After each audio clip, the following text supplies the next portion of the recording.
In a recent video, I subtly dropped my belief that the Elden Beast and Marika are one and the same. That conclusion was met with, let's just say, mixed reviews. Admittedly, I didn't put any of my reasonings in that specific video, as I've sprinkled it throughout most of my other videos. That being said, I think it's finally time for me to explain why I believe Marika and the Elden Beast are meant to resemble the same idea and concept in the lore of Elden Ring, and are direct reflections of one another. In my opinion, it boils down to four major concepts within the lore. One, the concept of the micro and macrocosm, i.e. the same story being told on different scales. Two, the concept of duality and disparity, or accepted versus rejected. Three, the concept of parallel stories, stories on the same scale but meant to tell a story of a major character told to us by a smaller side character. And finally, the storytelling done by the environment itself, whether it's the weather, the music, the archaeology, etc. Rather than taking these concepts one at a time, I figured we would just look at all the evidence together and tie in these concepts to get a better idea of what the story is trying to tell us and what the writers are trying to get us to see. To start, let's go back to the beginning and examine the words spoken by Hayata. All that there is came from the one great. Then came fractures, and births, and souls. But the greater will made a mistake. Torment, despair, affliction, every sin, every curse, every one born of the mistake. And so, what was borrowed must be returned. First, we need to decide just how reliable this information is based on who it's coming from and their agenda. Hayata is an agent of the Three Fingers. She's been eating eyeballs since the day we met her, and has a very clear goal of making us the Lord of Frenzied Flame. So she might not be the most reliable and unbiased character to gain information from, but it's the best we have. That being said, these words come from after we have been embraced by the Three Fingers, so it would seem that she would have no reason to lie to us at this point, as we already committed to frenzy. Of course, unless we use Mikola's needle, but that's not really important right now. To make a long story short, I choose to take Hayata's words as fact, since at this point she has no reason to lie to us. Now that's just my opinion, so take it with a grain of salt. What Hayata is telling us is that the very universe of Elden Ring had this original sense of wholeness and unity. Everything was one, everything was united. Now, what the One Great is, I think is up to personal interpretation. Some believe it's a five-fingered hand that fractured into the two and three fingers. Others believe it's meant to represent a more cosmic event, such as a singularity or Big Bang event, much like how our own universe was created. Whatever you choose to believe doesn't really matter, as it's left ambiguous for this very reason. I believe what is important, however, is how we can apply the One Great to a multitude of different things. Thus, the first instance of micro and macrocosm. The One Great can be as big as the origin of the universe itself, or as small as an individual. What I mean by that is that we are all born as the One Great, a whole unified being. We aren't concerned with approval or power or acceptance at a young age, and thus aren't suppressing or fracturing off aspects of ourselves to achieve said goal. We just are. You could say that the One Great is as big as the universe. You could say that the One Great is a full hand. You could say that the One Great is the Elden Ring itself, a once unified whole thing tailored to make it what someone wants it to be. You could say that the very lands is the One Great, once unified and then fractured into the lands between and the suppressed Shadowlands. You could say that Marika herself is the One Great, or Mikola, a once unified being that is fractured off into many pieces. And all of these would be correct. Anyways, I believe the One Great is just a concept, not necessarily the singular thing. It's a concept that we can apply to many things. And all of these things that we can apply it to can then tell us the story of the One Great. It seems to just be this sense of unity, of wholeness, devoid of judgment and disparity. After the One Great fractures, however you choose to think about it, comes fractures and births and souls, which in itself is not a bad thing at all. Basically, it's diversity at all levels. It's not until the greater will gets involved that the mistakes begin to happen, which I think is a major clue as to what the greater will actually is. It is only after the greater will is mentioned that these fractures become a negative. It's no longer just fractures, but now disparity, affliction, and torment. Everything after is now born of this curse, of this mistake. The only way to get from this benign fracture to a malignant disparity is by attaching value and meaning to it. Basically, you apply acceptance and rejection to these fractures. This is better than that is wanted, and that is rejected. Just like the one great, the greater will, in my opinion, is simply a concept that can be applied at all levels of the micro and macrocosms. If the one great is this original sense of wholeness that gets separated, then the greater will is the concept that enforces this disparity, or this versus that. I think we can begin to make sense of the world and the major themes of the game. And remember, you can apply this to both the microcosm, or an individual level, and the macrocosm, or the galactic level. Take our own species, for example. Human beings all came from the common origin point. Long ago, Homo sapiens emerged from Africa. We are all of African descent. Eventually, different populations migrated to different parts of the world and fractured off from their origin point, even evolving slightly differently to fit their new environments. This is all fine and well until a collective will of a group of people thought that they were more superior to another group. Whether it's from a religious doctrine, political regime, or simply hatred, the combination of fractures and consciousness will always result in disparity and oppression. This happens at a collective level because it happens at a local or individual level as well. Recall earlier when I said that we are born as a microcosm version of the one great. We are all born as a singular, whole, unified, and balanced individual, but with the rise of consciousness comes disparity. We begin to hate and suppress aspects of ourselves that we don't like or that we don't want the world to see. We create this internal civil war between the accepted aspects and the rejected aspects of ourselves. Naturally, this expands into entire populations and civilizations because it's just human nature. In my opinion, the greater will is just the will of a group of people or of an individual that deems things accepted and thus that get basked in the rays of gold, or rejected are things that live in the shadows.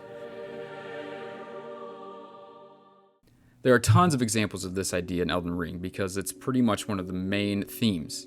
But let's just take the Elden Beast and Metyr as the example we will use to further expound on this. Both the Elden Beast and Metyr are stars sent to the lands between by the greater will, but they are vastly different. The Elden Beast is golden, elegant, and majestic. The music that plays, the environment we fight in, the way it moves and attacks, everything points to this very elegant and majestic beast. Metyr, on the other hand, is, different. Broken and abandoned, almost devoid of color, tarnished in her own right. She fights in a much less elegant way. Her physical appearance is twisted and malformed. The Elden Beast dwells comfortably in the golden Erd Tree, while Metyr is hidden in the furthest recesses of the Shadowlands. We can make the same comparison between Godwyn the Golden and Mesmer the Impaler, or even Marika and the Glow-Eyed Queen. The point here is that at some point in time, through the normal progression of civilization and human development, we deem things like Metyr as something that should be rejected, and the Elden Beast as something more acceptable. Same with Godwyn and Mesmer, and with Marika and the Glow-Eyed Queen. Benign fractures leading to hateful disparity. As you can see, all of these examples share the same elements, just on different scales. Between their environments, the music, the item descriptions, dialogue, and more, we can clearly see these stories are one and the same. A story of love versus hate, of accepted versus abandoned, of gold versus shadow. With this alone, I think we can draw a parallel between Marika and the Elden Beast. However, there's a lot more evidence that further connects these two entities together. So let's dive in. To begin, let's start with what it means to be a Newman. Obviously, what follows is my speculation, so take everything with a grain of salt. When we select Newman as a base template, it reads, quote, "The face of the Newman, supposed descendants of denizens of another world, long-lived but seldom born." Now, if we just look at the character model of a Newman, they look pretty damn human to me. If I passed a Newman on the street, I wouldn't be like, are they even from our world? This leads me to believe that this quote-unquote other world they come from might not be physical, but something different. The other thing we get is they are long-lived but seldom born. This seems very strange to me because Marika has 40 or 50 kids that we know of. So seldom born doesn't seem right. Also, you could argue that Newman might be the most densely populated people in the lands between. Between Marika, her children, Black Knife assassins, they seem to be doing pretty well for this description. So Newman must mean something different, something we aren't yet quite getting. If we look at the real world definition of the word Newman, we get this: a spirit or divine power residing over a thing or place. Now that makes much more sense to me. Marika is literally a divine power residing in a tree. Not only that, but she seems to be a spiritual being as well. Now, let me explain. We know that Marika and Radagon are the same person, but different. If we look at their respective source seals, we can clearly see what each of them are meant to represent.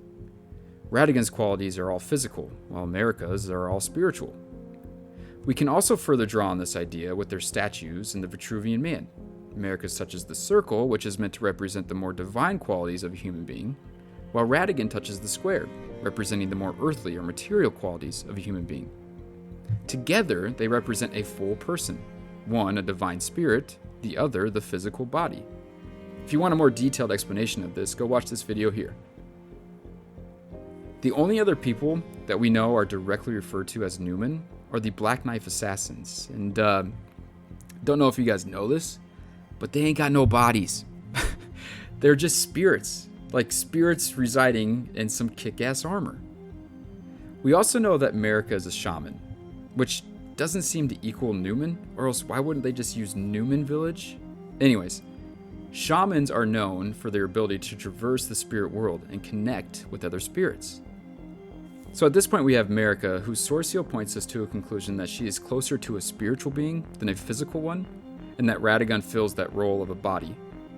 We also have other Newmen who are completely spiritual, the Black Knife assassins. We have the literal definition of Newman being a divine spirit residing in a place, which in my opinion fits what we see in game better. And on top of all that, we have that shaman, Marika's origin, have the ability to communicate and explore the spiritual world. So perhaps this other world these Newmen come from is actually the spirit world. I don't think Marika was born as a completely spiritual entity, but was rather created that way through a secret rite. I believe we literally see a birth of a Newman through the actions of Miquella. Before Miquella's divine quest, he was just a regular for Elden Ring, person, comprised of a body, mind, and spirit. However, we literally find pieces of his body and mind scattered throughout the Shadowlands. He divests himself of his physical body and emotions to be born into something different, something divine, something purely spiritual. There is nothing on the other side of the Divine Tower, meaning he came from something non-physical. He is coming from another world. He also grows 2 arms, which is cool. There is a reason why a god needs a consort. They need a physical aspect that they can direct their will into. Look at Godfrey, for example. He defeats all of Marika's enemies, all while his eyes are golden. Even when he drinks the sap of the Erdtree, he seems to not really be himself, almost charmed to do so. The only reason an all-powerful god would need this is if they physically can't do it themselves. They need a physical weapon. Now, if this is the true meaning behind Newman, it makes a lot more sense, at least to me. We only see that happen once in game, and we can assume it happens to Marika as well. So, 2 beings born of this fashion, coupled with all the other evidence, makes it seem like Newman is actually a completely spiritual being, born from this spiritual world. Gods meant to live a life eternal, requiring great sacrifices to be born, sacrifice of their bodies and all things that could make them brittle. The face of the Newman, supposed descendants of denizens of another world, long-lived but seldom born. Perhaps now this holds more meaning. Let's return to the Elden Beast and Metyr. They both seem to be quote-unquote children of the greater will, one golden and admired, the other broken and abandoned. One residing in the Erdtree, the other in the Shadow. Their story perfectly parallels Marika and the Gloam-Eyed Queen. One a god residing in the Erdtree, the other a dark and twisted thing suppressed in the Shadow. When we cast Black Flame incantations, we can clearly see the visual of Metyr's face, I guess, or maybe just the head, I don't know. Whatever the hell this thing is a direct connection to the Black Flames. Not only that, but if we look at the gazing finger description, we get another connection. The head of Metyr, the finger mother, wielded as a weapon without modification. From within the center of the fingerprint that wrinkles the creature's foremost protrusion, a tiny wart-like eye gazes vacantly into the beyond. I couldn't for the life of me figure out why they choose to use the descriptor of wart-like, until I remembered this: the godskin noble robe, worn by followers of the Glomide Queen, and on its back, you guessed it, a wart. It's clear that the developers are trying to get us to make the connection between Metyr and the Glomide Queen. Now, are they meant to be the same entity on different scales, or draw powers from the same chaotic crucible, or something else entirely? I'm not sure. But I am sure that we are meant to connect these two beings. So, if the overarching story of the Elden Beast and Metyr is meant to reflect the story of Marika and the Glomide Queen, and Metyr is clearly meant to resemble the Glomide Queen, there's only one logical place to put Marika, as the Elden Beast, just on a smaller scale. Allow me to connect Marika and the Elden Beast and see if it resonates with you. First is this scene right here. Now, let's just listen to it and see what sticks out.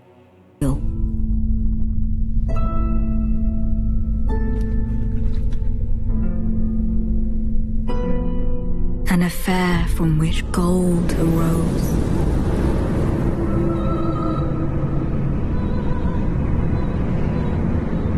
And so too was shadow born.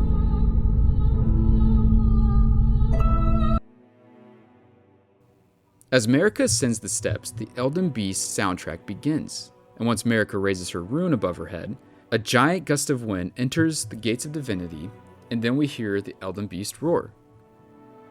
Let's listen to it again and ask ourselves why the developers would do this.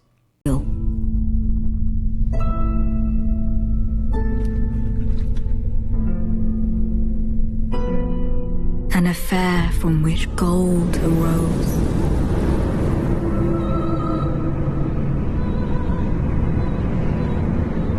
And so too was shadow born.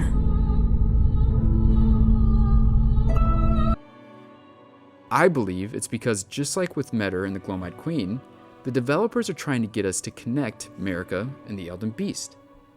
I'm going to take it a step further and say that this gust of wind is the Elden Beast crashing into the lanes between. Nothing else would make this happen. The gate is already open, so it's not caused by opening the gate and having a gust of wind rush in.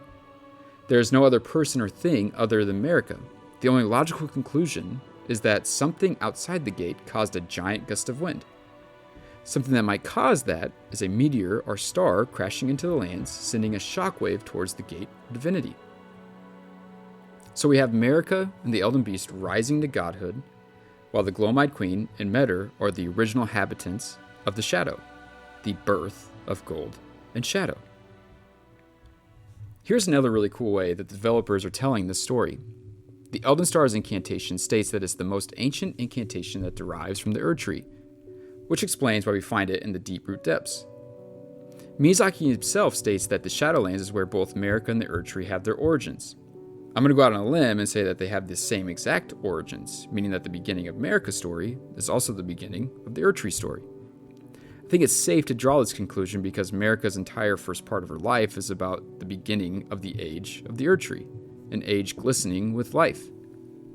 So if the Elden Star's incantation, which talks about the origins of the Elden Beast, comes from the most ancient part of the Erd Tree, aka the beginning of the Erd Tree, and the Erd Tree and Marika share the same origin stories, then we can yet again draw another conclusion between Marika and the Elden Beast. The Elden Beast did not come before Marika. Marika is just much older than we ever thought. For evidence of this, check out my most recent video here. The cool thing is what else is down in the deep root depths? The Prince of Death. Just like in the trailer, we have the separation of gold and shadow, of life and death. It's the very thing the Erd Tree is built from. At the roots, the very origin, the beginning of the age of the Erd Tree is the separation of life and death. The next connection is pretty obvious. It's the wound that both Marika and the Elden Beast share. The wound from the death spear in Marika's belly matches perfectly with the wound on the Elden Beast.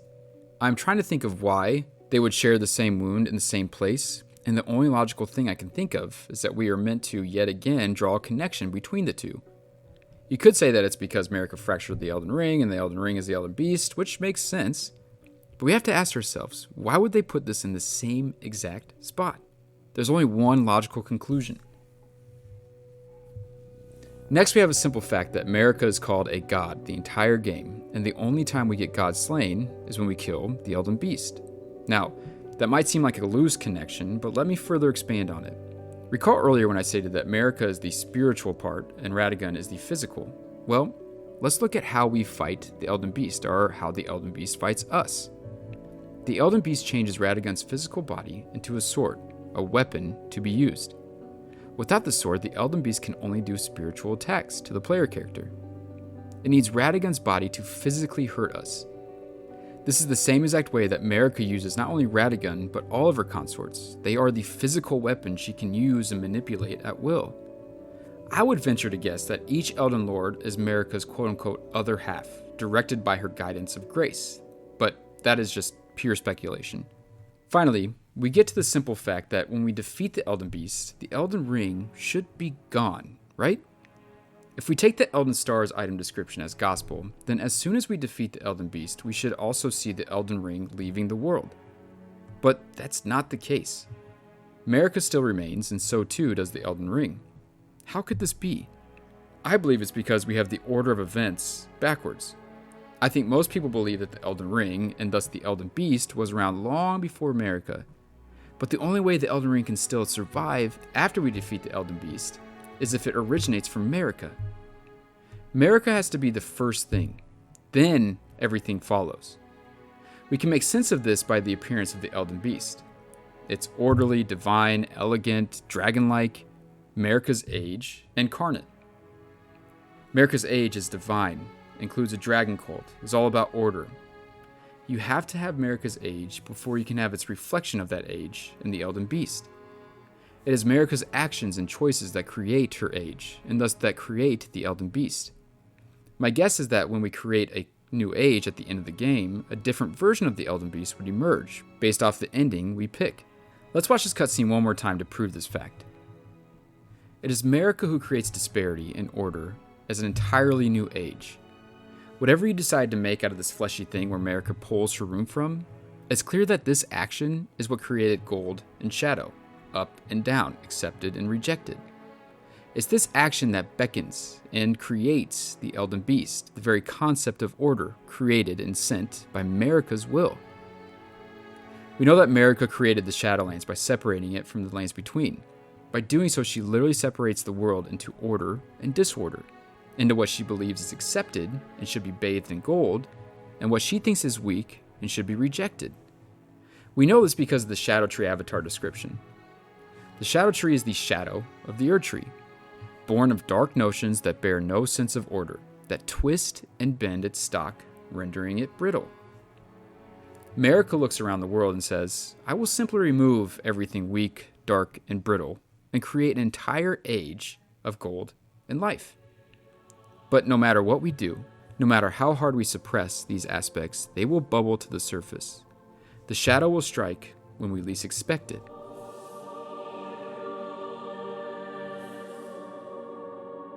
Everything from this moment is fractured into strength and weakness, accepted and rejected, gold and shadow. This concept takes root from the Erd Tree itself, to Marika, to her Elden Lords, and everything that touches her kingdom. Hey, you want to be Elden Lord? Then remove the darkness from within you. You want to be God? Remove the darkness and weakness from within you. You want to practice dragon incantations? Then remove the chaotic crucible from it. Marika is the Elden Beast because the Elden Beast is a direct reflection of her choices and her age. Marika is the greater will because it's her will that drives everything that happens in the lands between. I don't think it's coincidence that when Marika goes missing, so too does the greater will. You cannot have the Elden Beast without Marika's age and without her will.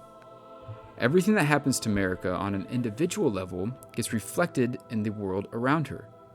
To become a god of life, she has to remove this ugly darkness from within herself. That gets directly reflected in Metyr and the Elden Beast, as well as her children.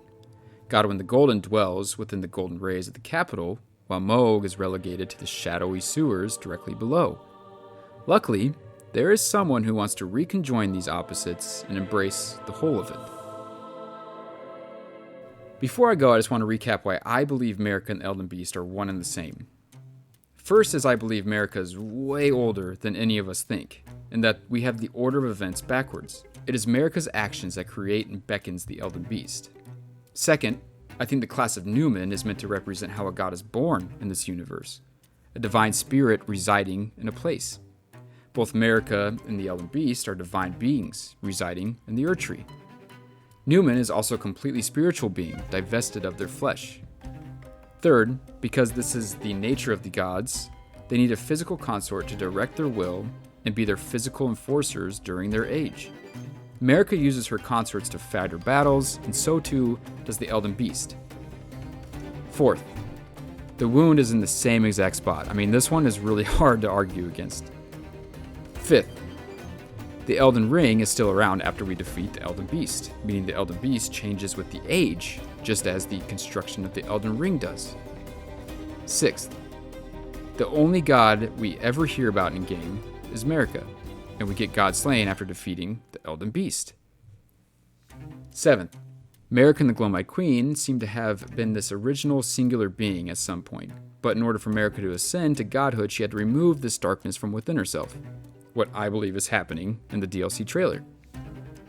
The Glowmite Queen and Metyr have clear connections, which means that Marika and the Elden Beast must also be connected. Marika and the Glowmite Queen are both Empyreans, one of order and one of disorder. One a god in the Erdtree, the other abandoned in the shadows. It's the same exact story being told to us through Metyr and the Elden Beast. I hope through all this evidence I have at least made my case a little more understandable. Now, whether they are the same exact being or just the same story on different scales is up for you to decide. Thank you all for watching, and let me know what you guys think in the comments below. And let me know if you can think of an example of this micro and macrocosm that sheds light on the lore of Elden Ring. As always, I'll see you guys in the next one. Much love.